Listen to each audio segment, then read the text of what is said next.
Good morning. Today I'd like to reach out to our second graders over at St. Paul's School, as well as our second graders in our PRE program. And the reason is because today, May 3rd, 2020, was supposed to be the day that we celebrated First Holy Communion.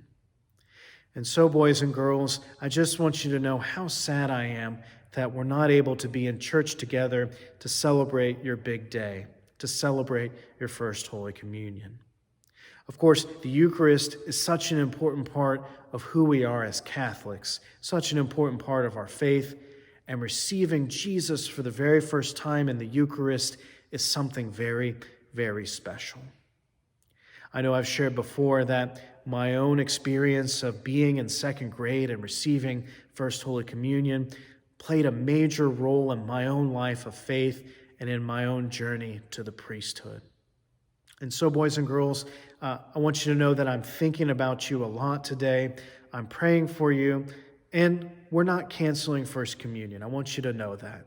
We're simply moving First Communion to another date so that we can be together to celebrate your receiving of Jesus for the first time in the Eucharist. And I feel very honored and blessed to be the priest to give you your First Communion.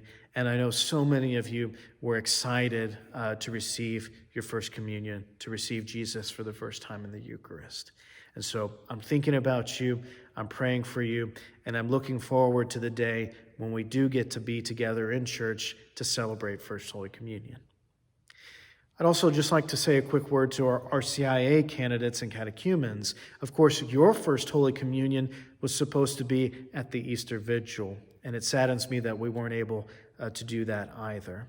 But just like we moved the date for First Holy Communion, your date for being received into the Catholic Church will come.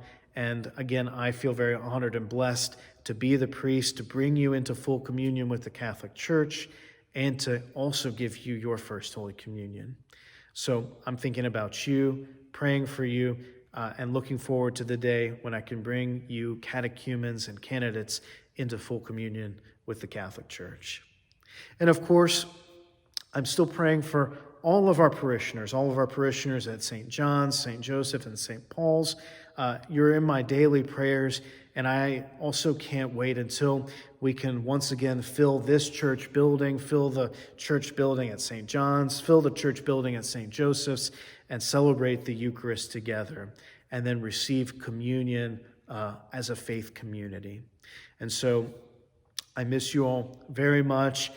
You continue to be in my prayers, and I look forward to the day that we can all be together in this church and we can all receive Jesus sacramentally in the Eucharist. God bless you all.